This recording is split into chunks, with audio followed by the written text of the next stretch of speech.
भाई अगर आप 10th क्लास के स्टूडेंट हो तो ये बहुत ही इंपॉर्टेंट वीडियो है। इस वीडियो को अगर आप देख के अपने पेपर में जा रहे हो तो भाई आपका पूरा काम सिमिलरिटी रिलेशन का बस तरीके से कवर हो जाएगा। आपको अलग से कुछ सोचने की भी जरूरत नहीं होगी। और अगर आप यूनिट टेस्ट में जा रहे हो, चाहे आपके सेमिस्टर में पेपर में जा रहे हो, चाहे प्रीलिम्स से जा रहे हो, इवन बोर्ड में भी जा रहे हो, तो ये वीडियो आपको full and final must help करेगा। अगर आपने इस वीडियो के नीचे अच्छा खासा कमेंट किया तो नेक्स्ट लेसन के ऊपर भी मैं वन शॉट बनाऊंगा, साथ में प्रॉब्लम सेट के एवरग्रीन क्वेश्चंस के ऊपर भी मैं एक वन शॉट बना के दूंगा अगर आप लोग नीचे कमेंट करोगे तो इसलिए मैं चाहता हूं कि आपको कौन सा वन शॉट और चाहिए, आप नीचे कमेंट कर सकते हो।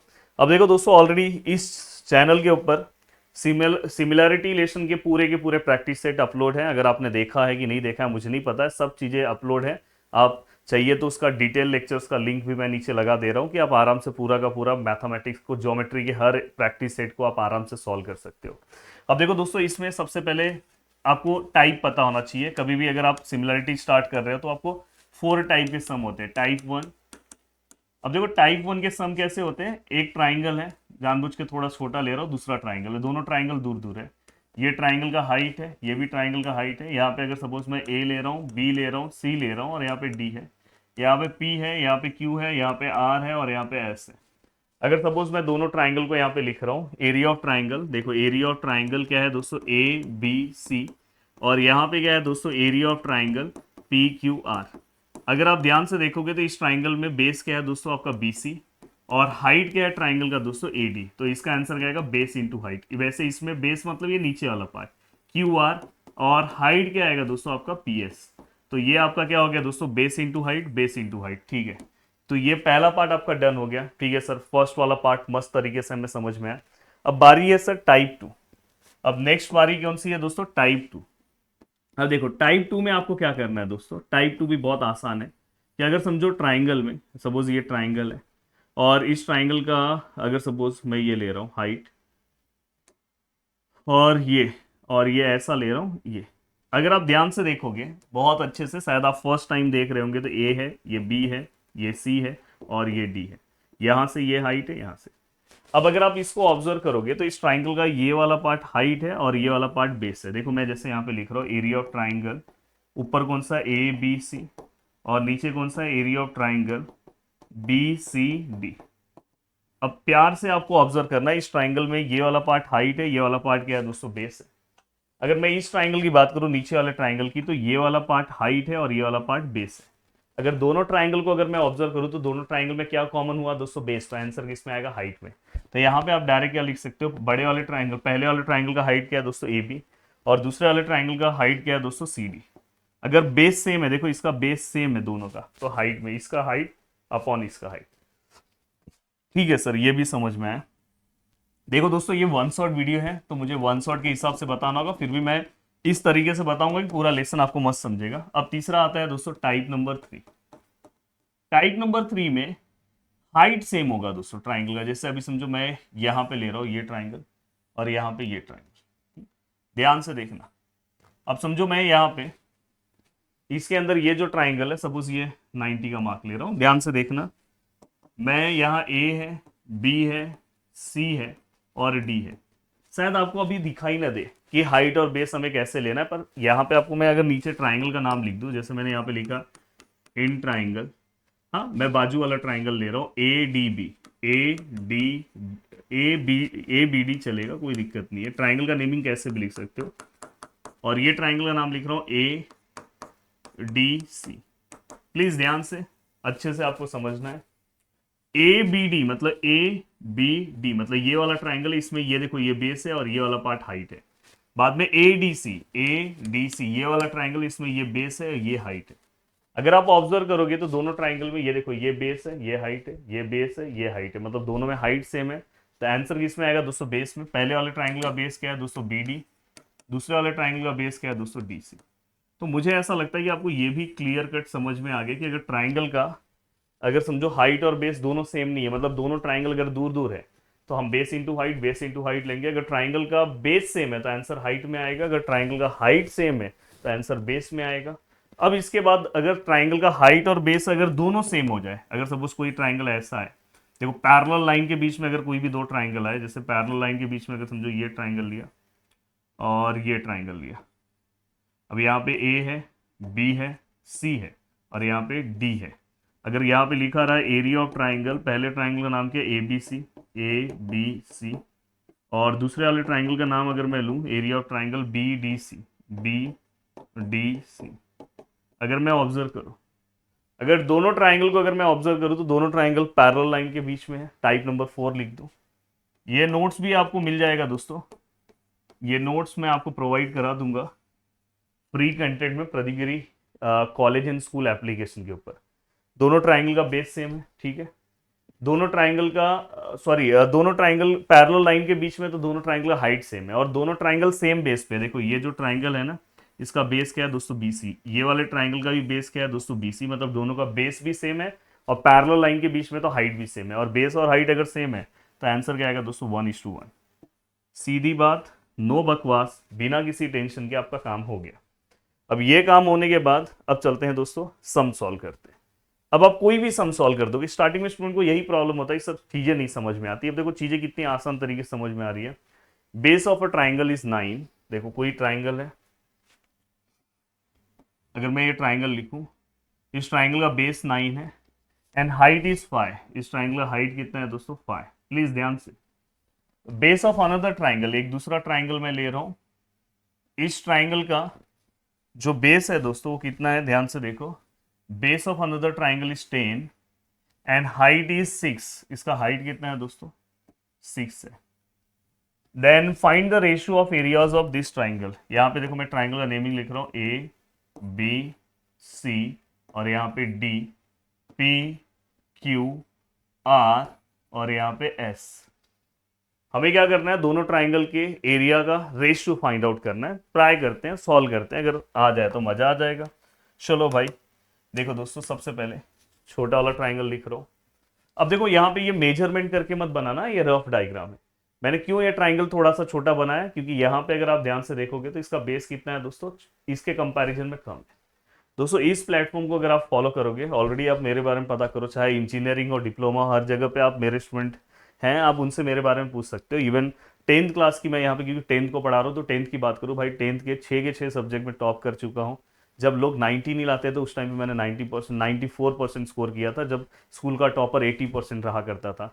आपके पेरेंट्स के टाइम पे स्कूल का टॉपर 70 रहता है उस टाइम पे। तो इसलिए मैं आपको ये बोलना चाहता हूँ कि इसलिए मुझे हर एक सब्जेक्ट बहुत अच्छे से आता है।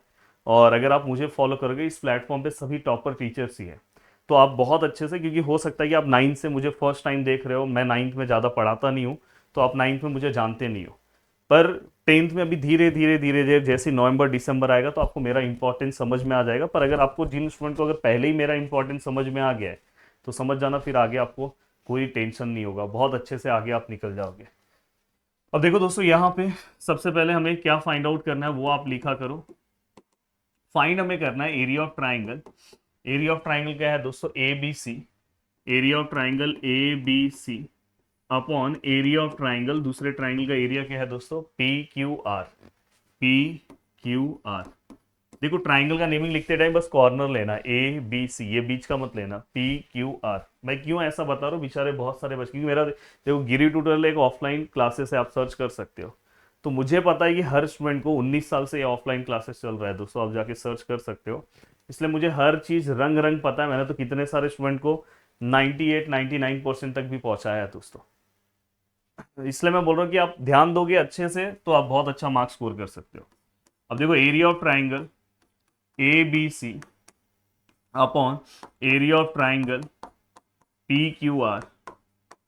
अब यहाँ पे अगर हम ध्यान से देखें तो इस ट्राइंगल को ऑब्जर्व करोगे तो टाइप 1 का ही कि टाइप 2 का कि टाइप 3 का। देखो दोनों ट्राइंगल अगर दूर दूर है तो टाइप 1 है। Base into height, base into height इसका आंसर आएगा। तो इसका बेस क्या है दोस्तों, BC।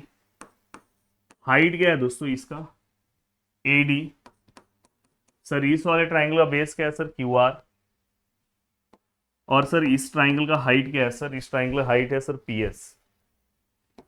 अब यहाँ पे अगर हम ऑब्जर्व करें तो देखो दो तरह के रीजन्स में बता रहा हूँ, और रीजन्स आपको रटने की जरूरत नहीं, समझना है। देखो द रेशियो ऑफ, इस लाइन का मतलब होता है ratio, area of two triangle, इसका मतलब होता है is equal to the ratio of, इसका मतलब होता है दोस्तों प्रोडक्ट, इसको हम क्या बोलते हैं दोस्तों, their bases and corresponding height, मतलब जिसका आप बेस लोगे उसी का हाइट लेना है।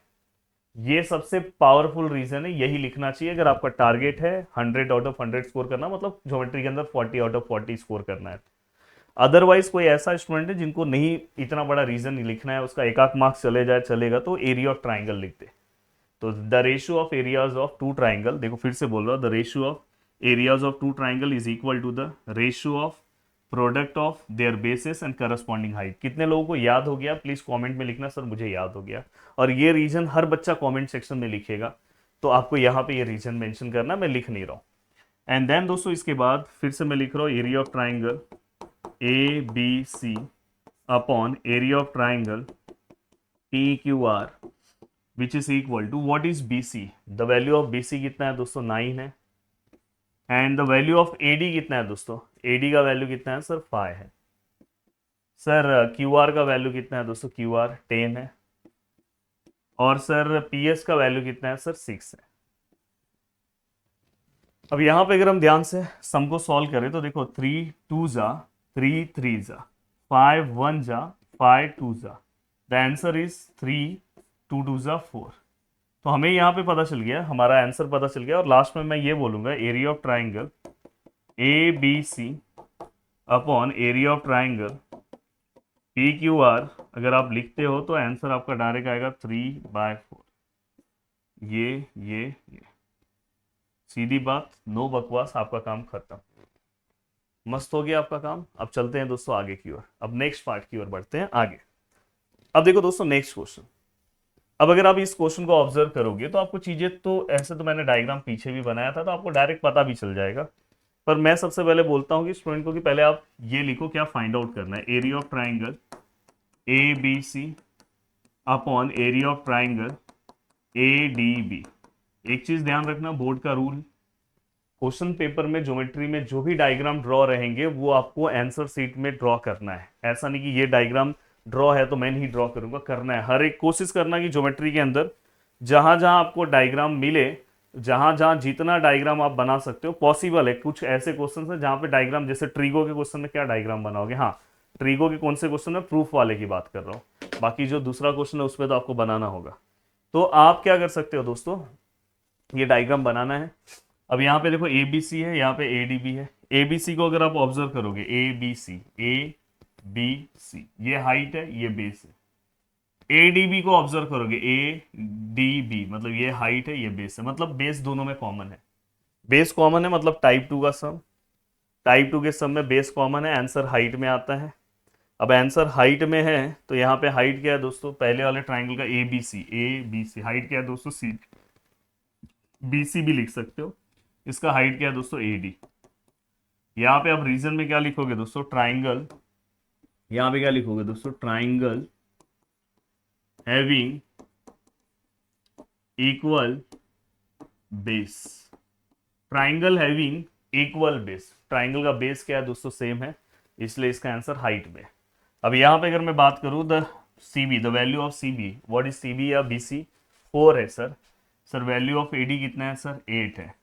और यहाँ पे क्या आएगा दोस्तों, area of triangle A B C upon area of triangle A D B.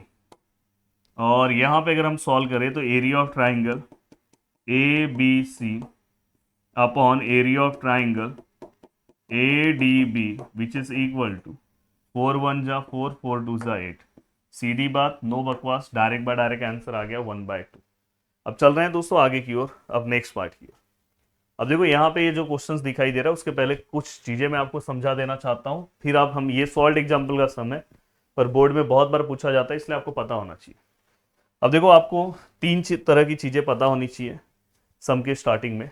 कहीं पे भी अगर दोस्तों ऐसे लिखा रहा, फॉर एग्जाम्पल ये ट्राइंगल है पी क्यू आर, और यहाँ पे अगर समझो यहाँ पे एम एन लिखा है, और आपके क्वेश्चन में कहीं पे भी ऐसे गिवन में लिखा है कि एम एन जो है वो पैरेलल है क्यू आर को, तो आप डायरेक्ट बाय डायरेक्ट समझ जाना, अगर पैरेलल पहले से ही दिया है तो आप डायरेक्ट बाय डायरेक्ट समझ जाना बीपीटी अप्लाई होगा। बीपीटी कैसे अप्लाई होगा, ये अपॉन ये, मतलब यहाँ पे हम लिखेंगे P M upon M Q. दूसरा आप क्या लिखोगे दोस्तों, ये अपॉन ये P N upon N R. तो डायरेक्ट बाय डायरेक्ट इस तरह से अगर आप चीज़ों को लिखोगे तो आपका काम मस्त हो जाएगा। P M upon M Q, P N upon N R, तो आपका काम मस्त हो जाएगा। तो ये आपका क्या हो जाएगा दोस्तों, डायरेक्ट बाय डायरेक्ट, मतलब कुछ स्ट्रेस लेने की जरूरत नहीं, कुछ टेंशन लेने की जरूरत नहीं, बीपीटी समझ में आ गया। नेक्स्ट अगर दोस्तों इस तरह से डायग्राम आया, देखो इस तरह से डायग्राम रहा, मतलब मैं इस तरह से आपको बताऊंगा ए बी सी और डी। ये डायग्राम इस तरह से भी हो सकता है मेरे प्यारे दोस्तों, इस तरह से भी हो सकता है, ए बी सी डी। इसके अंदर जो सबसे बड़ा हिंट पॉइंट है, या तो इसके अंदर जैसे इसके अंदर पैरेलल लिखा होगा, ये तो तुरंत आपको बीपीटी याद रखना है। इसके अंदर या तो वर्ड एक लिखा होगा बाइसेक्टर, बाइसेक्टर, या तो बाइसेक्ट लिखा होगा, या तो ऐसा सिंबल दिया होगा, ऐसा ऐसा, तो आप समझ जाना उस टाइप का सम है। मैं हमेशा बोलता हूँ कि मर्डर साइड आपको सबसे पहले ढूंढना है। देखो ये वाले साइड का मर्डर हुआ है, ये अपॉन ये, तो आप यहाँ पे क्या लिखोगे, बी डी अपॉन यहाँ पे क्या लिखोगे, डी सी। दूसरा ये अपॉन ये, मतलब यहाँ पे क्या लिखोगे, ए बी अपॉन यहाँ पे क्या लिखोगे दोस्तों, ए सी। तो ये आपका काम बहुत ही सिंपल कर देगा। तो याद रखना B D upon D C और ए बी। अगर आप यहाँ का मर्डर साइड ले रहे हो तो यही लेना है, ए बी और फिर ए सी। वैसे अगर आपको इसका लिखना है तो किस तरह से लिखोगे, ये अपॉन ये, फिर ये अपॉन ये। तो ये याद रखना एंगल बाइसेक्टर है। और दूसरा इसके बाद जो तीसरा पार्ट आता है, transversal made bye 3 parallel line. अगर समझो ऐसा एक पैरेलल लाइन है, दूसरा पैरेलल लाइन है, तीसरा पैरेलल लाइन है, अगर तीन तीन पैरेलल लाइन है, हाँ यहाँ पे 2 ही पैरेलल लाइन आएगा, 3 आएगा तो समझ जाना इस कॉन्सेप्ट का सम है। और इसको ऐसे 2 ट्रांसवर्सल कट करेंगे तो आप आंसर लिखते टाइम ये अपॉन ये अपॉन ये लिखो। कभी कभी ये डायग्राम ऐसा भी आता है, ऐसा ऐसा ऐसा। अब यहाँ पे ऐसा लिखा रहेगा, ये देखो ये पहला पैरेलल लाइन, दूसरा तीसरा, तो उस टाइम पे आप ये अपॉन ये और ये अपॉन ये लोगे। तो आपको डायग्राम पता होना चाहिए, सम आइडेंटिफाई करने आना चाहिए। ऐसा नहीं होना चाहिए कि सम, इसलिए मैं ये मेहनत कर रहा हूँ, भले ये वन शॉट वीडियो है पर मैं ट्राई कर रहा हूँ कि आपको डिटेल की तरह बताने के लिए। अब देखो इसलिए बहुत सारे बच्चे मेरे वीडियो के नीचे लिखते हैं, वन शॉट क्रॉस कर देते हैं और डिटेल को ग्रीन कर देते हैं, क्योंकि इसको एकदम डिटेल की तरह ही समझाता हूँ। कोई भी सम आप सॉल्व कर सकते हो। अब देखो ये सॉल्व एग्जाम्पल का सम है, बहुत बार पेपर में पूछा गया है। और बोलते हैं जब महाराष्ट्र बोर्ड में कोई टीचर्स नहीं था तब से मैं पढ़ाता हूँ, और मैं ये जो है, ये जो सम है, मैं हमेशा मेरे सम में सॉल्व कराता हूँ, हर साल के पेपर में आता है, इवन इस बार भी ये सम आया है। अब देखो दोस्तों यहाँ पे अगर हम ध्यान से देखें, इन ट्राइंगल एबीसी, देखो इन ट्राइंगल ए बी सी। अब देखो यहाँ पे कुछ लिखा है दोस्तों, मैं लिख रहा हूं D parallel to B C. ये क्या है दोस्तों, गिवन। अब एक छोटा सा कोई भी अगर स्टूडेंट रहेगा जो बेचारा लास्ट बेंच पे बैठता है ना, उसको भी समझ में आया सर ऐसा अगर पैरेलल आ गया तो सर ये बीपीटी से सॉल्व होगा। ये हमारे बुक में ना इससे रिलेटेड प्रैक्टिस सेट में कोई क्वेश्चन नहीं है सॉल्व एग्जाम्पल का, इसलिए मैंने सम लिया, पर पेपर में आता है। अब देखो दोस्तों यहाँ पे हम क्या लेंगे, एडी अपॉन, कभी भी ये लिखने के बाद ही आप बीपीटी लिख सकते हो, तो यहाँ पे आप क्या लिखोगे, एडी अपॉन क्या आएगा दोस्तों, डीबी। और यहाँ पे आप क्या लिखोगे दोस्तों, एई अपॉन एई अपॉन यहाँ पे क्या आएगा दोस्तों, ईसी। और यहाँ पे क्या लिखोगे दोस्तों, by B dot P dot T. आप ऐसा लिख सकते हो दोस्तों, by basic proportionality theorem. What is AD? The value of AD कितना है sir, 1.8। Sir value of DB कितना है सर, DB कितना है सर, 5.4। सर AE कितना है सर, AE फाइंड आउट करना है मेरे प्यारे दोस्तों। और वैल्यू ऑफ EC कितना है दोस्तों, 7.2। ये वाला इससे मल्टीप्लाई होगा, 1.8 मल्टीप्लाई बाय 7.2। ये वाला इससे मल्टीप्लाई होगा, AE मल्टीप्लाई बाय 5.4। अब हमें क्या करना है दोस्तों, AE का आंसर निकालना है। The value of AE which is equal to 1.8 multiply by 7.2 divide by 5.4। अब यहाँ पे अगर हम आगे की ओर बढ़े तो प्लीज ध्यान दो, यहाँ पे हम क्या लिखेंगे दोस्तों, AE which is equal to 1.8 multiply by 7.2 और 5.4। देखो जिनको बेसिक कैलकुलेशन आता है उनको पता है 18 के टेबल में 54 आता है, या 9 के टेबल में 3 टाइम में आता है, तो आप डायरेक्ट इसको करके 3 पॉइंट लिख के फिर उससे इसको डिवाइड करके डायरेक्ट आंसर आ जाएगा। बट कुछ मेरे ऐसे स्टूडेंट्स होंगे जिनको पॉइंट देख के डर लगता है, तो मैं आपको सीधा सिंपल बताता हूँ, पहले आप पॉइंट हटाओ। पॉइंट कैसे हटाओगे दोस्तों, पॉइंट के बाद 1 नंबर 2 नंबर, यहाँ पे नीचे 1 नंबर, मैक्सिमम नंबर कहाँ है, ऊपर है, तो आप ऊपर नीचे किससे मल्टीप्लाई करोगे दोस्तों, 100 से, जो मैक्सिमम नंबर है। अब ए विच इज इक्वल टू, ये सब आपको बुक में कहीं नहीं मिलेगा। देखो ये जीरो इस पॉइंट को गायब करेगा, यहाँ पे 18 हो जाएगा। ये पॉइंट को ये जीरो गायब करेगा, यहाँ 72 हो जाएगा। ये पॉइंट को ये जीरो गायब करेगा, यहाँ पे 54 हो जाएगा। और एक जीरो यहाँ बचेगा क्योंकि यहाँ पे एक ही पॉइंट है, तो यहाँ पे ऐसा 10 बचेगा। अब यहाँ पे देखो 18 वन जा 18 थ्री जा, अगर जिन बच्चों को 18 का टेबल नहीं आता रहेगा, 9 का तो आता रहेगा ना, 9 टू जा लिखो और 9 सिक्स जा लिखो, और फिर इसका 2 थ्री जा 6 2 थ्री जा करोगे तो 2 थ्री जा कितना होगा 6, तो यहाँ पे 3 हो जाएगा। तो वैसे भी जा सकते हो। अब इसको इससे डिवाइड करोगे तो देखो, अगर जिनको नहीं आता, डिवाइड भी करके दिखा रहा हूँ, 3 टू जा 6 और 3 4 जा 12। अगर आप कोई बच्चा लास्ट टाइम पे भी देख रहा है तो उसको समझ में आ रहा है, सर हाँ सर इसको इससे डिवाइड कर रहा हो तो 24 है।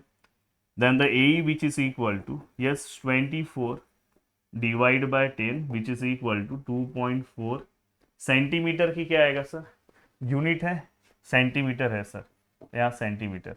अब यहाँ पे आप बोलोगे सर ये 2.4 आपने कैसे लिखा, अगर नीचे एक जीरो है तो पीछे से एक नंबर के बाद पॉइंट देना है, नीचे अगर डबल जीरो होता तो दो नंबर के बाद पॉइंट देता, मतलब 1 2 मतलब 0.24 आता।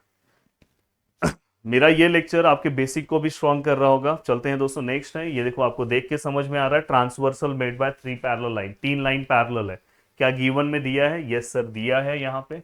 अब देखो दोस्तों यहाँ पे अगर हम ध्यान से देखें तो देखो इन trapezium A B C D क्या दिया है दोस्तों, side A B parallel to P Q parallel to D C, ये क्या है दोस्तों गिवन। अब अगर ये गिवन है तो हमें क्या करना है मेरे प्यारे दोस्तों, ये अपॉन ये लेना है, मतलब A P upon P D. देखो ए पी अपॉन क्या लेना है दोस्तों, P D which is equal to, वहां पे क्या है दोस्तों बी क्यू अपॉन क्या लेना है दोस्तों Q C. A P upon P D, B Q upon Q C, और ये क्या है दोस्तों, यहाँ पे रीजन क्या लिखोगे, transversal made bye 3 parallel lines, transversal made bye 3 parallel lines. What is AP, AP कितना है sir 15। What is PD, PD कितना है दोस्तों 12। व्हाट इज बीक्यू, बीक्यू नहीं पता है सर। व्हाट इज क्यूसी कितना है सर 14। जस्ट हमने सभी वैल्यूज को रख दिया, एक बार क्रॉस चेक कर लो, AP AP upon PD, BQ upon QC. AP कितना है सर 15, पीडी कितना है सर 12, बीक्यू कितना है सर नहीं पता है, क्यूसी कितना है सर 14। अब ये दोनों मल्टीप्लाई होगा, 15 multiply by 14 which is equal 12 multiply by BQ. अब यहाँ पे अगर हम सम को लिखें तो यहाँ पे हम किस तरह से जा सकते हैं, यहाँ पे आप अकेला बीक्यू रखो, ठीक है। अब यहाँ पे अकेला अगर आपने BQ रखा है तो ऊपर क्या है दोस्तों 15 और 14, 15 मल्टीप्लाई बाय 14 और नीचे क्या है दोस्तों 12, तो यहाँ पे 12 आएगा। अब अगर मैं इसको डिवाइड करूँ तो देखो दोस्तों इसका हाफ 6 होगा, इसका हाफ 7 होगा। अब 15 7 जा आप करके भी आप कर सकते हो, 3 से कर दो, 3 2 जा 3 5 जा 5 7 जा 35 डिवाइड बाय 2 BQ। अब 17.5 बहुत लोगों को समझ में आ रहा होगा, 35 का हाफ होता है, बट जिनको नहीं आ रहा होगा उनके लिए मैं यहाँ पे डिवाइड भी करा रहा हूँ। अब देखो दोस्तों यहाँ पे 2 1 जा 2 और 2 7 जा 14 और यहाँ पे एक जीरो ले रहा हूँ, पॉइंट दे रहा हूँ, 2 5 जा 10 हो गया 17.5। The value of BQ which is equal to 17.5 centimetre नहीं है सर, यूनिट्स आएगा। हो गया सर। अब चलते हैं नेक्स्ट क्वेश्चन की ओर और नेक्स्ट क्वेश्चन सॉल्व करने की कोशिश करते हैं। यस, क्वेश्चन देख के मैं बोल रहा हूँ कि ये अगर आपने वन शॉट वीडियो देख लिया तो हर वैरायटी ऑफ क्वेश्चंस मैं इसके अंदर कवर कर रहा हूँ, मतलब आपको अलग से कुछ सोचने की जरूरत नहीं कि सर ये नहीं सर ये नहीं सर ये, हर चीज यहाँ पे आपका कवर अप होगा और मस्त तरीके से हर चीजें आपकी यहाँ पे कवर अप होगी। अब देखो दोस्तों यहाँ पे अगर मैं यहाँ पे बात करूं नेक्स्ट क्वेश्चन, तो देखो ये दोनों डबल जीरो देख के ये लग रहा है कि सर ये बाइसेक्टर का है, क्वेश्चन में भी बाइसेक्ट वर्ड लिखा है। तो देखो मैं यहाँ पे क्या लिखूंगा, सबसे पहले ट्राइंगल, इन ट्राइंगल, ट्राइंगल का नाम क्या है दोस्तों ABC, यहाँ पे क्या है दोस्तों, segment B D bisects angle A B C, ये आपको लिखना होगा। जैसे देखो transversal made by three parallel line में भी ये लाइन मैंने लिखा है। ये एक तरीका होता है मैथ सॉल्व करने का, ये लिखने के, ये अगर आपने डायरेक्ट लिखा तो मार्क्स कट हो जाएगा, ये लिखना होता है। वैसे ही आपको एंगल बाइसेक्टर में ये लिखना होगा, यहाँ पे आपको ये गिवन लिखना होगा कि क्वेश्चन में ये दिया हुआ है, एंड देन उसके बाद आप अपना सम स्टार्ट करो। देखो मर्डर साइड ये है, देखो ना इसी साइड का मर्डर हुआ है ना, तो A D upon D C लिखो।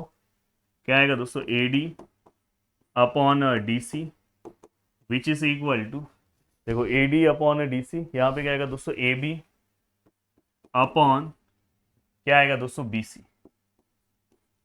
ए D upon D C, A B upon B C, ये क्या आएगा दोस्तों, by angle bisector theorem, by angle bisector theorem. अब देखो दोस्तों, अगर आप नीचे कमेंट करोगे तो इस लेसन के, वैसे तो इस चैनल पे अवेलेबल है, जो भी आप अगर आप मांगना चाहोगे, तो जो भी अगर आपको यहाँ पे, जो भी अगर आपको सब्जेक्ट यहाँ पे जो भी वीडियोस चाहिए, चाहे एंगल बाइसेक्टर थ्योरम या बीपीटी थ्योरम, गिरी टूडल सर्च करोगे आपको तुरंत मिल जाएगा। पर अगर आप चाहोगे तो इसका एक वन शॉट वीडियो भी मैं बना सकता हूँ। अब देखो दोस्तों, एडी का वैल्यू कितना है सर, x-2, ठीक है सर, x-2। सर डीसी का वैल्यू कितना है सर, x+2। सर AB का वैल्यू कितना है सर, AB का x। सर BC का वैल्यू कितना है सर, x+5। अब यहाँ पे हमने सभी वैल्यूज रखा, x-2, x+2, x और x+5, ये दोनों मल्टीप्लाई होंगे। देखो x-2, x+5। अब देखो एक मैथ का रूल होता है, बहुत सारे बच्चे ऐसे ही रखते हैं, अरे भाई ये दो जब मल्टीप्लाई हो रहा है ऐसा ब्रैकेट आएगा, और यहाँ पे x किसके साथ मल्टीप्लाई होगा दोस्तों, x+2। बस आपको इसको सॉल्व करना है। चलो मैं एक स्टेप सॉल्व कर दे रहा हूँ। देखो ये वाला पार्ट ना पहले इससे मल्टीप्लाई होगा, तो x इंटू एक्स, 2x मत लिखना, x2 प्लस होते टाइम वो 2x हो जाएगा। ये वाला पार्ट इससे मल्टीप्लाई होगा तो यहाँ पे क्या आएगा 5x। अब देखो इसके आगे प्लस है, इसके आगे प्लस है, तो प्लस ही आएगा। फिर ये वाला पार्ट इससे मल्टीप्लाई होगा तो यहाँ पे क्या आएगा 2x माइनस प्लस माइनस। ये वाला पार्ट इससे होगा तो 2 5 कितना होगा 10, minus plus minus, x into x square और 2x। देखो जो सिमिलर अगर कुछ दिखाई दे रहा होगा, सेम साइन इक्वल के वहां पे, हाँ अगर इक्वल के दोनों साइड सेम साइन चाहिए रहता है, अगर इक्वल के एक साइड है तो अपोजिट साइन चाहिए रहता है। जैसे अभी देखो ये एक्स स्क्वायर कैंसिल हो जाएगा, ये मत कैंसिल कर देना प्लस माइनस, क्योंकि इक्वल के दोनों अलग अलग साइड है, अलग साइड है तो सेम साइन होगा। हाँ अगर एक ही साइड होता तो कैंसिल हो जाता, क्योंकि अब ये वहां से यहाँ आएगा तो माइनस हो जाएगा, और ये भी माइनस है तो फिर कैंसिल नहीं होगा। पर ये एक्स स्क्वायर अगर यहाँ आएगा तो ये प्लस है, तो ये क्या है यहाँ पे प्लस है, तो यहाँ आएगा तो माइनस होगा, इसलिए हम कैंसिल करते हैं। अब देखो यहाँ पे क्या बचा दोस्तों, देखो 5x में से 2x को माइनस करेंगे तो 3x आएगा, प्लस सॉरी -10, और यहाँ पे क्या है दोस्तों 2x। अब अगर आप ऑब्जर्व करोगे तो x वाला पार्ट एक साइड ले रहे हैं -2x, और वो 10 वहां पे लेंगे तो प्लस हो जाएगा, तो ये कितना आएगा 1x, मतलब x which is equal 10 centimetre है क्या, नहीं है, तो हम यूनिट्स लिख सकते हैं। x का वैल्यूज कितना है दोस्तों, 10 यूनिट्स हो गया। अब ये काम होने के बाद अब चलते हैं दोस्तों नेक्स्ट, ये एक्टिविटी बेस्ड क्वेश्चंस। मैं बोला ना मेरे लेक्चर्स में आपको हर चीजें मिल जाएगी, आपको अलग से कुछ करने की जरूरत नहीं रहेगी। अब यहाँ पे अगर हम ध्यान से देखें तो किस तरह से ये वाला पार्ट सॉल्व होगा। देखो दोस्तों सबसे पहली चीज यहाँ पे देखो कुछ लिखा है P Q parallel to D, क्या हमारे क्वेश्चन में पहले से ही दिया है P Q parallel to D, yes sir दिया हुआ है। तो सर सीधा बात है, यहाँ पे क्या आएगा सर गिवन। अब सर यहाँ पे पी क्यू जो है, पी क्यू देखो ये पी क्यू पैरेलल टू क्या है सर डी, मतलब ये वाला ट्राइंगल है, तो यहाँ पे फिर क्या आएगा एक्स, एक्स पी है, एक्स पी मतलब ये, तो ये अपॉन ये पी डी आएगा, और यहाँ पे क्या आएगा क्यू ई है ना, तो ये अपॉन ये आएगा, मतलब एक्स क्यू अपॉन क्यू ई, ये हो गया। छोटा छोटा लिखा हूँ, थोड़ा देख लेना। अब ये होने के बाद दोस्तों इसको थोड़ा मैं रफ वर्क करता हूँ। अब यहाँ पे नेक्स्ट पार्ट अगर मैं देखूँ तो देखो Q R parallel to E F, ये भी दोस्तों गिवन है, तो यहाँ पे क्या आएगा दोस्तों गिवन। ये सब हाफ हाफ मार्क्स रहता है एक एक स्टेप का, अगर एक भी नहीं लिखोगे तो हाफ मार्क्स जाएगा। क्यू आर, क्यू आर कहाँ पे, यहाँ नीचे, पैरेलल टू क्या है दोस्तों ई एफ, ठीक है, तो ये वाला पार्ट, ये वाला पार्ट ऐसे ही होगा। अब यहाँ पे अगर हम देखें तो एक्स क्यू अपॉन क्यू ई, तो यहाँ पे क्या आएगा दोस्तों एक्स क्यू अपॉन यहाँ पे क्या आएगा दोस्तों क्यू ई, और यहाँ पे क्या आएगा दोस्तों एक्स आर अपॉन यहाँ पे क्या आएगा दोस्तों आर एफ। अब ये आपका हो गया दोस्तों बाय बीपीटी। आप ऐसे भी लिख सकते हो या तो बेसिक प्रोपोर्शनलिटी थ्योरम लिखोगे तो भी चलेगा। अब ये दोनों को ऑब्जर्व करो। मैं हमेशा बोलता हूँ कि जब भी दो स्टेप हो जाए तो प्लीज ऑब्जर्वेशन रखो, भाई भाई भाईगिरी सिस्टम से बाहर करो। अब यहाँ पे अगर हम ध्यान से देखें तो भाई भाई भाईगिरी, तो देखो दोस्तों यहाँ पे देखो X Q upon Q E, देखो X Q upon Q E दोनों में सेम है, तो ये दोनों कैंसिल हो जाएंगे। तो यहाँ पे क्या बचा दोस्तों एक्स पी अपॉन क्या बचा दोस्तों पी डी, और यहाँ पे क्या बचा दोस्तों X R upon R F. अब देखो X P upon P D और X R upon R F, मतलब ये वाली लाइन फिर इसको क्या होगी पैरेलल हो जाएगी। और यहाँ पे जब भी हम लास्ट में पैरेलल बोलते हैं, प्रूफ करते हैं, कभी जब पैरेलल पहले दिया तो वो बीपीटी है, पर देखो ना डायरेक्ट पैरेलल पहले दिया तो बीपीटी, पर अगर हमने पैरेलल प्रूफ किया, देखो यहाँ पे हमने पैरेलल प्रूफ किया तो ये कन्वर्स ऑफ बीपीटी होता है। तो ये आपको जस्ट पता होना चाहिए। चलो भाई अब नेक्स्ट पार्ट की ओर चल रहे हैं। देखो अब यहाँ पे अगर आपको ऑब्जर्वेशन है, ये तो बहुत सिंपल सा फंडा है। देखो आपके सिमिलरिटी, इलेशन का नाम ही सिमिलरिटी है, तो दो ट्राइंगल को सिमिलर करने आना चाहिए। हमने 9th क्लास में कॉन्ग्रेंसी पढ़ा था, थर्ड लेसन हमारा था ट्राइंगल कॉन्ग्रेंट, तो वहां पे हमें बस ट्राइंगल को कॉन्ग्रेंट बताना रहता था, बट यहाँ पे हमें सिमिलर भी बताना है। अब सिमिलर बताने के लिए हमेशा ट्राइंगल में हम हमेशा कॉन्ग्रेंट के लिए ना हमें तीन चीजें ढूंढनी रहती थी, सिमिलर के लिए हम हमेशा दो चीजें ढूंढेंगे। अगर आप दो चीजों को अगर ढूंढ लोगे तो हमारा ट्राइंगल अपने आप सिमिलर हो जाएगा। तो दो चीजें हम कैसे ढूंढे यार, वही सबसे बड़ा टास्क है। कोई भी दो चीजें ढूंढो और एंगल से दो चीजें, हाँ साइड से तो यहाँ पे भी तीन चीजें चाहिए, पर एंगल से कोई भी दो जोड़ी बस चाहिए। चप्पल की दो जोड़ी मिल गई, काम हो गया। देखो पहला चप्पल की जोड़ी मिल गई। चप्पल की जोड़ी मैं इसलिए बोल रहा हूँ क्योंकि दोनों चप्पल सेम होते हैं तो ही वो जोड़ी बनती है। ऐसा है कि एक मैं पैरागॉन का पहनूंगा और दूसरा चप्पल दूसरे कंपनी का पहनूंगा, एक पैर में दूसरा दूसरे पैर में दूसरा, नहीं मेरा कैसा अपना अपना जो एटीट्यूड है सर अलग होगा ना, तो मैं ऐसा पहनूंगा, ऐसा नहीं चलेगा। एक जोड़ी मिल गया।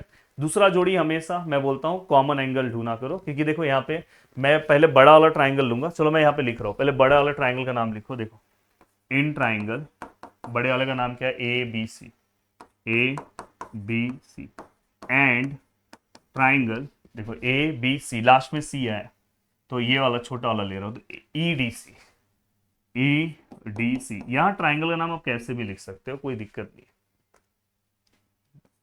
हमें चप्पल की दो जोड़ियां चाहिए। पहली जोड़ी अपने को पता है, बड़े वाले ट्राइंगल में ये एंगल 75, तो इसका ये बीच में आना चाहिए। तो कैसे लिखेंगे, ए बी सी, या तो आप सी बी ए भी लिख सकते हो, ये बीच में होना चाहिए। तो यहाँ पे हम क्या लिखेंगे, A B C congruent to angle, ये वाला एंगल इसको कॉन्ग्रेंट है, तो इसका ये बीच में कैसे आएगा, ई डी सी, ई डी सी। क्या लिखोगे दोस्तों, ईच 75, या तो आप गिवन भी लिख सकते थे। ये दो कॉन्ग्रेंट हो गए। अब एक और जोड़ी कौन सा आएगा, मैंने बोला है दोनों ट्राइंगल को ऑब्जर्व किया करो, कुछ कॉमन आ रहा है क्या दोनों में। कौन सा नेमिंग कॉमन है सर, सी वाला, सी वाला नेमिंग कॉमन है। तो बड़े वाले ट्राइंगल में सी का नेमिंग कैसे लिखेंगे, ए सी डी, ए सी डी। छोटे वाले ट्राइंगल में अगर लिखने जाऊं तो कैसे आएगा, डी सी ई, डी सी ई। ये क्या आएगा दोस्तों, कॉमन एंगल। देखो ना यहाँ पे पूछा है ना, write the similarity of this two triangle by, ठीक है ये पहले ये पूछा है, which two triangle are similar and by which test, कौन से दो ट्राइंगल सिमिलर है और कौन से टेस्ट से। तो अगर यहाँ पे अगर हम ध्यान से देखें तो नेक्स्ट स्टेप में हम लिखेंगे the triangle A B C similar to triangle E D C by, कौन सा टेस्ट आएगा दोस्तों, एंगल एंगल। ये दोनों एंगल एंगल है ना, अगर साइड होता तो साइड साइड साइड होता तो एस एस एस लिखते हैं, एंगल एंगल मतलब a test of similarity, a test of similarity. ये हो गया। अब यहां पे क्या बोला है दोस्तों, एंड राइट 1-to-1 करस्पॉन्डेंस। यहाँ पे और भी बोला है कि प्रॉपर 1-to-1 करस्पॉन्डेंस, तो हमें यहाँ पे 1-to-1 करस्पॉन्डेंस भी लिखना है। अब देखो यहाँ पे मैं लिख रहा हूँ 1-to-1 करस्पॉन्डेंस। अब 1-to-1 करस्पॉन्डेंस को हम किस तरह से लिखेंगे, ध्यान से देखो। 1-to-1 करस्पॉन्डेंस मतलब अगर ये जिस रास्ते से जा रहा है, जैसे अगर समझो मैं किसी रास्ते से जा रहा हूँ, बीच में मंचूरियन खा रहा हूँ, फिर चाइनीज भेल खा रहा हूँ, तो मेरा दोस्त भी जाते टाइम उसी रास्ते से जाएगा, मंचूरियन खाएगा, फिर लास्ट में क्या करेगा, चाइनीज भेल खाएगा। समझो मैं जाते टाइम ए से जा रहा हूँ और फिर मुझे 75 का एंगल मिला, बड़ा वाला ट्राइंगल, हाँ, फिर लास्ट में मैं सी के पास चले जा रहा हूँ, तो दूसरा वाला ट्राइंगल भी इस तरह से लेके जाओ कि लास्ट में उसके सी आना चाहिए और बीच में 75 का एंगल आना चाहिए। तो अगर मैं यहाँ से जाऊंगा तो सी स्टार्टिंग से नहीं चलेगा, यहाँ से जाऊंगा 75 बीच में आना चाहिए, तो यहाँ से चलना होगा। तो यहाँ पे क्या लिखना होगा, ई, फिर मैं 75 के एंगल की ओर जाऊंगा और फिर सी, और ये 1 to 1 करस्पॉन्डेंस का सिंबल हो गया। अब ये होने के बाद अब मैं चल रहा हूँ आगे की ओर। अब नेक्स्ट पार्ट ये, अब मैं यहाँ पे अगर ऑब्जर्व करूँ तो यहाँ पे अगर आप ध्यान से अच्छे से देखोगे तो हमेशा कभी भी अगर ऐसा डायग्राम आया तो ये दो ट्राइंगल को आपको सिमिलर बताना है। पहला फंडा याद रखना, क्योंकि क्वेश्चन में दिया नहीं होगा, अगर दिया होता तो डायरेक्ट हम स्टार्ट कर सकते थे। अब दो ट्राइंगल को सिमिलर बताने के लिए मैं हमेशा बोलता हूँ मेरे सामने वाली खिड़की में वर्टिकली अपोजिट एंगल रहता है, एक जोड़ी मिल गई। और दूसरी जोड़ी दोस्तों आपको ना ये लाइन पैरेलल बोला है, ये लाइन नीचे वाले लाइन को पैरेलल बोला है, तो यहाँ पे आपको जेड मिल जाएगा, ये एंगल इसको कॉन्ग्रेंट है, ये एंगल इसको कॉन्ग्रेंट है। ऐसा आपको दो जोड़ी यहाँ पे मिल गया है। तो आप ऐसा लिख सकते हो, या तो ये वाला भी जेड ले सकते हो। तो बस दो जोड़ी से ट्राइंगल सिमिलर हो गया। सिमिलर के बाद फिर आप आराम से उसको सॉल्व कर सकते हो। तो चलो भाई स्टार्ट करते हैं। सबसे पहले मैं यहाँ पे पहला जोड़ी ढूंढूंगा, पहला जोड़ी। वर्टिकली तो हम डायरेक्ट लिख सकते हैं, पर पहला वाला डायरेक्ट आप नहीं लिख सकते। तो पहले मैं यहाँ पे लिखूंगा, देखो सी डी जो है वो पैरेलल है, किसको पैरेलल है, सी डी किसको पैरेलल दोस्तों, ए बी को। देखो यहाँ पे दिया है ना, भले ये पीछे लिखा आगे लिखा वो चलता है, ये क्या हो गया गिवन। अगर ये पैरेलल है, इवन आप ट्रांसवर्सल भी लिख दो साथ में, D B is the transversal, तो और बेस्ट रहेगा। अब यहाँ पे अगर मैं लिखूं, अगर ये इसको पैरेलल है, ये वाला इसको अगर पैरेलल है, तो ये वाला एंगल इसको कॉन्ग्रेंट होगा। इस एंगल का नाम क्या आएगा, सी डी बी। क्या आएगा, angle C D B congruent to angle, इस वाले का नेमिंग क्या आएगा, डी बी ए। क्या आएगा, डी बी ए। और यहाँ पे हम क्या लिखेंगे, by alternate angle, by alternate angle. But मुझे ये बताओ, मैं यहां से नेमिंग यहां तक पूरा ले रहा हूं। जैसे यहाँ पे देखो डी है, यहाँ सॉरी यहाँ पे सी है, यहाँ पे डी है और यहाँ पे बी है। मैंने पूरा ऐसे लिखा है ना, सी डी। हमको बस कहाँ तक चाहिए दोस्तों, ओ तक चाहिए ना, ये ट्राइंगल ही हमको बस चाहिए ना, ओ तक। तो मैं इसको चेंज करूंगा, मैं यहाँ पे लिखूंगा that is C D, C D O, मेरे को ओ तक ही चाहिए, कॉन्ग्रेंट टू एंगल। नीचे वाला कहाँ तक चाहिए, डी से नहीं चाहिए दोस्तों, ओ से चाहिए। तो क्या आएगा, ओ बी ए। मैं देखो कोई चेंजेस नहीं कर रहा हूँ, बस मैं उसके नेमिंग को चेंज कर रहा हूँ इसके अकॉर्डिंग। तो यहाँ पे D dash O dash B लिख दो, D dash O dash B. बस उसके अकॉर्डिंग मैं यहाँ पे क्या कर रहा हूँ, उसके अंदर थोड़ा मॉडिफिकेशन कर रहा हूँ, मेरे को जो चाहिए उसके अकॉर्डिंग। अब आपको एक जोड़ी यहाँ पे मिल गया, इसको चाहिए तो आप इक्वेशन नंबर 1 लिख दो। और इक्वेशन नंबर 1 लिखने के बाद अब आप अपने ट्राइंगल को सिमिलर बता सकते हो। और ट्राइंगल को सिमिलर बताते टाइम, क्योंकि देखो लास्ट में ना आपको वैल्यू फाइंड आउट करना है, जब भी वैल्यू फाइंड आउट करना है तो ट्राइंगल को सिमिलर थोड़ा ढंग से बताना, नहीं तो यहाँ पे एक छोटी सी गलती आपको बहुत बड़ा नुकसान देके जाएगी। अगर समझो मैं ट्राइंगल का नाम ऐसे ले रहा हूँ, ये वाले ट्राइंगल का नाम, तो दूसरे वाले का नाम अगर किसी ने ऐसे लिखा ना, तो फिर आपका आंसर रॉन्ग हो जाएगा। लास्ट में सिमिलर आपका सही रहेगा, वहां तक मार्क्स मिलेगा, पर लास्ट में आप जब प्रपोर्शन लिखोगे रॉन्ग हो जाएगा। अगर आपने इस ट्राइंगल का नेमिंग यहां से ऐसे गए ना, तो आपको ये वाले लाइन को ही फॉलो करना है। तो ये वाली लाइन यहाँ पे आती है, इसको ऐसे लेना है, ऐसे ऐसे, ये ध्यान रखना। ये अगर आपने ये वाले का नेमिंग यहाँ से यहाँ लिया, तो ये वाले का फिर यहाँ से यहाँ, मतलब ये लाइन फॉलो होना चाहिए। ये बहुत छोटी चीज है, ये शायद ही आपको कोई बताता होगा, और बहुत सारे स्टूडेंट का इसकी वजह से ये सब रॉन्ग हो जाता है, फिर लास्ट में उनको पछतावा होता है। अब देखो मैं यहाँ पे लिख रहा हूँ COD, ट्राइंगल का नाम, in triangle COD and triangle, दूसरा ट्राइंगल। देखो COD हो गया, दूसरा ट्राइंगल। अब देखो मैंने ये लाइन फॉलो किया, पहले ये लाइन लिया, तो यहां से ही पहले ये लाइन आएगा, पहले ये लाइन आएगा, ये लाइन मैचिंग होना चाहिए। तो AOB आएगा। क्या आएगा दोस्तों, AOB। AOB ये छोटी चीज है पर बहुत इंपॉर्टेंट है, इसकी वजह से आपका सम रॉन्ग हो सकता है, इवन आगे का आंसर। अब यहाँ पे पहली जोड़ी आपने यहाँ पे लिखा triangle COD CDO congruent to angle OBA। क्या आएगा दोस्तों, फ्रॉम हमने कहाँ से लिखा दोस्तों, इक्वेशन 1। दूसरी जोड़ी मेरे सामने वाली खिड़की में वर्टिकली अपोजिट एंगल रहता है, ये वाला एंगल इस वाले को, COD angle COD congruent to angle cash on delivery AOB, angle AOB क्या आएगा दोस्तों, वर्टिकली अपोजिट एंगल। प्लीज इसको फुल फॉर्म में लिखा जाए, ऐसा नहीं चलेगा, फुल फॉर्म में चाहिए। And therefore the triangle COD similar to the triangle AOB by, मैंने बोला ना दो जोड़ी मिल गया तो हो जाता है काम, a test of similarity by a test of similarity. Congruency में अपने को तीन ट्राइंगल चाहिए, तीन एंगल की जोड़ी चाहिए रहता है। अब देखो दोस्तों, बस मैं अभी ये मेरा आ गया सिमिलर, पर हमें तो मेन सम सॉल्व करना है ना। तो देखो यहाँ पे लिख रहा हूँ COD सिमिलर टू कौन सा ट्राइंगल है, similar to triangle AOB। COD similar to triangle AOB। हाँ, अब हमको जब भी ऐसा फाइंड आउट करना है, इसलिए मैंने बोला कि एंगल का जो ट्राइंगल का नेमिंग लिखोगे बहुत प्रॉपर लिखना, क्योंकि अब यहाँ पे अगर आपने प्रॉपर लिखा है ना तो आपके लिए आसान क्या हो जाएगा पता है, स्टार्टिंग का दो, यहाँ पे भी स्टार्टिंग का दो, ये हम कंस्ट्रक्शन लेसन में भी करते हैं, लास्ट का दो, यहाँ पे भी लास्ट का दो, first and last, first and last. ये तरीका याद रखना, कंस्ट्रक्शन में भी यूज करते हैं, इसको हम बोलते हैं CSST, corresponding side of similar triangle. CO का आंसर है क्या इसके अंदर, CO जो हमें ऊपर नीचे दोनों वैल्यूज नहीं पता वो मत लेना साइड, CO इसके अंदर नहीं है। AO है क्या, नहीं है, मतलब ये साइड अपने को कंसिडर करना ही नहीं है। अपने को OD है, फाइंड आउट करना है, ठीक है OD लिखेंगे। OB है, OB 15 है सर। CD है, CD कितना है सर, 6 है सर। AB है 20 है।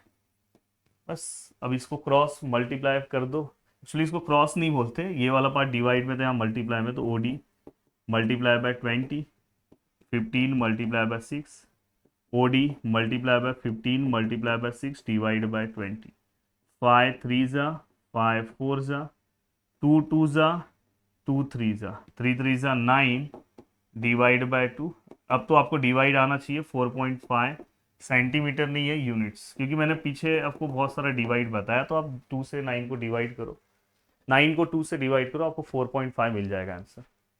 अब चल रहे हैं दोस्तों नेक्स्ट पार्ट की ओर। हाँ, ये सम तो मेरे बोर्ड एग्जाम में भी आया है, हाँ आया था, तो मुझे तब से मैं कभी भी वन शॉट पढ़ाऊंगा, लाइव लूंगा, ये सम तो 100% लूंगा, और बहुत प्यारा सम है। अब देखो दोस्तों, सबसे पहले हमें बस ट्राइंगल को सिमिलर बताना है बस। तो यहाँ पे देखो ट्राइंगल का नाम लिख रहा हूँ, यहाँ पे दिया है नेमिंग, जब नेमिंग दिया है तो आपको यहीं से लिखना है ABP एंड, स्टार्टिंग में एंड लिखना है, ट्राइंगल CDP। ये 3 मार्क्स का क्वेश्चन है। स्टार्टिंग में प्रूव दैट के पहले अगर कुछ पार्ट लिखा है स्टार्टिंग में तो ये गिवन है, मतलब अपने को एक जोड़ी उन्होंने पहले से दिया, AP upon CP, BP upon DP, ये क्या है दोस्तों, गिवन है। अब ये साइड है दोस्तों, हमेशा जब हम सिमिलर बताते हो तो साइड को ना प्रपोर्शन में लिखते हैं, जैसे AP है, कहीं पे देखो AP हो, AP अपॉन क्या है PC, CP वहां पे लिखा है, और दूसरा क्या है BP अपॉन क्या होगा PD या DP। दो जोड़ी उन्होंने ढूंढ लिया, जब भी अगर साइड अगर एंट्री कर ले तो हमें 3 चीजें चाहिए रहेगा। अगर जब दोनों एंगल है तो एंगल 2 में काम हो जाता है, पर साइड 2 में काम नहीं होगा। साइड का अगर एंट्री हो गया तो 3 चीजें। अब 2 साइड हो गया, इसमें किसी भी साइड का वैल्यू तो दिया नहीं है, तो अब साइड तो ले नहीं सकते, तो एंगल ही लेंगे, तो 2 साइड एक एंगल चलेगा। एंगल सबसे अच्छा कौन सा ऑप्शन है दोस्तों, मेरे सामने वाली खिड़की में एक वर्टिकली अपोजिट एंगल रहता है बस। तो अब देखो यहाँ पे बस आप उसका नाम लिखो, इसको आप ये आपने लिखा, पहला जोड़ी गिवन है। अब देखो इसका नेमिंग क्या आएगा, APB angle APB congruent to angle. देखो अगर आपने A से इसका नेमिंग लिया तो इसका नेमिंग यहाँ से CPD एंगल CPD। इसको नेमिंग ये वाला तो उधर से भी लिख सकते थे, तो कोई दिक्कत नहीं, ट्राइंगल लिखते टाइम थोड़ा ध्यान रखना होता है। ये क्या है, वर्टिकली अपोजिट एंगल। बस देखो ये तो आपके गिवन में दिया था, बस एक ही स्टेप लिखा हो गया, सम सॉल्व हो गया, हमारा ट्राइंगल सिमिलर हो गया। The triangle ABP similar to triangle CDP by, देखो 2 साइड एक एंगल है, मतलब अगर 2 साइड एक एंगल है मतलब SAS टेस्ट ऑफ सिमिलरिटी लिख दो। बस हमें इतना ही बताना, इतने का 3 मार्क्स है आपको, बस इतने का 3 मार्क्स है। अब देखो ध्यान से सुनो, कभी भी दो ट्राइंगल, ध्यान से सुनना, ऐसे 2 ट्राइंगल लिखे होंगे जैसे ABC PQR, और ऐसे सिमिलर दिया होगा, कभी कभी हो सकता है नहीं भी दिया हो, आपको सिमिलर करना हो। और साथ में दोस्तों दो साइड दिया हो, जैसे ए बी पाए और पी क्यू फाइंड आउट करना है, ऐसा अगर कॉम्बिनेशन आया तो समझ जाना area of similar triangle concept use करना है। दो ट्राइंगल दो साइड, कोई भी पेपर उठा के देखो आपको दिखाई देगा। तो अपन इसको कैसे लिखेंगे, area of triangle A B C upon area of triangle P Q R. यहाँ पे क्या आएगा दोस्तों, ए बी सी से रिलेटेड कौन सा साइड है, ए बी, इससे रिलेटेड कौन सा, पी क्यू। बहुत लोग ऐसे ही रखते हैं, नहीं स्क्वायरिंग करना है। और यहाँ पे रीजन क्या लिखोगे, एरिया ऑफ सिमिलर ट्राइंगल, फिर आपका आंसर आ जाएगा। इसमें सॉल्ड एग्जाम्पल का ये सम बहुत फेमस है, इसलिए मैं हमेशा, मेरा जब भी वन शॉट वीडियो इसलिए मैं बनाता हूँ कि मैं सॉल्ड एग्जाम्पल भी कवर अप कर लूँ। अब यहाँ पे अगर मैं बात करूँ तो सबसे पहले गिवन लिखना है, the triangle A B C similar to triangle P Q R, this is given. अब मैं यहाँ पे देखो लिख रहा हूँ area of triangle A B C upon area of triangle P Q R which is equal to, A B C से related कौन सा साइड है दोस्तों, ए बी सी से related A B, P Q R से P Q, दोनों का हमने क्या किया, स्क्वायर लिया। अब यहाँ पे हमने क्या लिया, area of similar triangle theorem, areas of similar triangle theorem. अब यहाँ पे हमने मेंशन कर दिया, जस्ट वैल्यू पुट अप करो। What is ABC, the value of ABC is 16, the area of triangle PQR is 25। AB हमें फाइंड आउट करना है और PQ फाइंड आउट करना है। दोस्तों एक फिक्स स्टेप आपको मैं बता रहा हूँ, कभी भी अगर यहाँ तक आप सम सॉल्व करते हो तो इसके बाद हमेशा taking square root on both side लिया करो, तो ये दोनों स्क्वायर गायब हो जाएंगे। तो ये हमेशा स्टेप याद रखा करो, taking square root on both sides, taking square root on both sides. अब यहाँ पे अगर मैं स्क्वायर रूट लूँ तो ये ऐसा हो जाएगा, यहाँ पे स्क्वायर रूट लूंगा तो स्क्वायर गायब हो जाएगा, तो direct A B upon P Q हो जाएगा। नेक्स्ट स्टेप में ये क्या आएगा, A B upon P Q, और 16 का क्या आएगा 4, 25 का क्या आएगा 5। हो गया आपका काम, जैसा उन्होंने पूछा था वैसे ही हमने आंसर ला दिया। अब चलते हैं दोस्तों नेक्स्ट क्वेश्चन की ओर। ऐसे क्वेश्चंस भी आ सकते हैं आपको, पहले से ही ट्राइंगल सिमिलर दिया है, हाँ, बट इन्होंने जो वैल्यूज दिया है ना वो इस फॉर्मेट दिया है। बहुत सारे बच्चे गलती से ना पी क्यू आर को 9 लेते हैं, एल को 16 लेते हैं। भाई ऐसा नहीं, मल्टीप्लाई दिया, इक्वल टू नहीं लिखा है। तो पहले आपको एक वैल्यू निकालना होगा। तो देखो यहाँ पे मैं लिख रहा हूँ 9 multiply by area of triangle P Q R which is equal to 16 multiply by area of triangle L M N. अब देखो दोनों में से कौन सा वैल्यू आपको ऊपर रखना है वो आप यहाँ से देख सकते हो। यहाँ पहले एलिमेंट का नाम है, वैसे तो आप दूसरा रखोगे तो भी सेम ही आंसर आएगा, पर मैं एलिमेंट ऊपर रख रहा हूँ। तो देखो मैं area of triangle L M N ऊपर रखा, उसके नीचे ये वाला आएगा area of triangle P Q R. अब यहाँ पे अगर हम देखें तो यहाँ पे क्या 9 है, ये वाला 16 यहाँ पे आएगा तो नीचे हो जाएगा। तो इस तरह से ये आपका पार्ट है, ये आपको पता चल गया। हाँ, अब ये सम पीछे की तरह हो गया। अब देखो यहाँ पे मैं सबसे पहले, बहुत सारे लोग ना डायरेक्ट लिखते हैं, हमेशा याद रखना area of similar triangle apply करने के पहले सिमिलर लिखना होता है। अगर क्वेश्चन में नहीं दिया है तो आपको पहले सिमिलर बताना होगा। तो यहाँ पे देखो triangle L M N similar to triangle P Q R, ये क्या है दोस्तों, गिवन। अब यहाँ पे हम लिखेंगे तो area of triangle L M N upon area of triangle P Q R. What is L M N, L M N में से रिलेटेड कौन सा साइड है, एम एन, तो यहाँ पे क्या है दोस्तों M N. P Q R से रिलेटेड कौन सा साइड है दोस्तों, क्यू आर। दोनों का हम स्क्वायर लेंगे, लिया हमने दोनों का स्क्वायर। अब ये दोनों का स्क्वायर होने के बाद, अब देखो दोस्तों यहाँ पे हमने दोनों का स्क्वायर लिखा, तो यहाँ पे हम क्या लिखेंगे दोस्तों, area of areas of similar triangle theorem, area of similar triangle theorem. अब यहाँ पे एल एम एन है और ये पी क्यू आर है, प्लीज ध्यान से देखना, एल एम एन और यहाँ पे क्या पी क्यू आर है। What is L M N, ये कितना है दोस्तों 9, पी क्यू आर कितना है दोस्तों, पी क्यू आर कितना है दोस्तों 16, एम एन कितना है दोस्तों, एम एन स्क्वायर नहीं पता है सर, क्यू आर कितना है सर 20। अब देखो स्क्वायर हटाना है तो taking square root on both side. देखो square taking square root on both sides. अब यहाँ पे अगर मैं आगे की ओर आऊँ तो देखो स्क्वायर रूट यहाँ पे आएगा 9/16 और ये तो गायब हो जाएगा, तो ये mn हो जाएगा, इसका भी स्क्वायर गायब हो गया 20 हो जाएगा। अब अगर मैं इसको आगे लिखूँ, देखो 9 का आंसर कितना आएगा 3, 16 का कितना आएगा 4, mn ऐसे ही रहेगा 20। अब नेक्स्ट स्टेप में mn यहाँ पे रखता हूँ, ये 20 वहाँ पे जाएगा, तो 3 × 20 divide by 4, the mn which is equal to 4 5 3 15 units.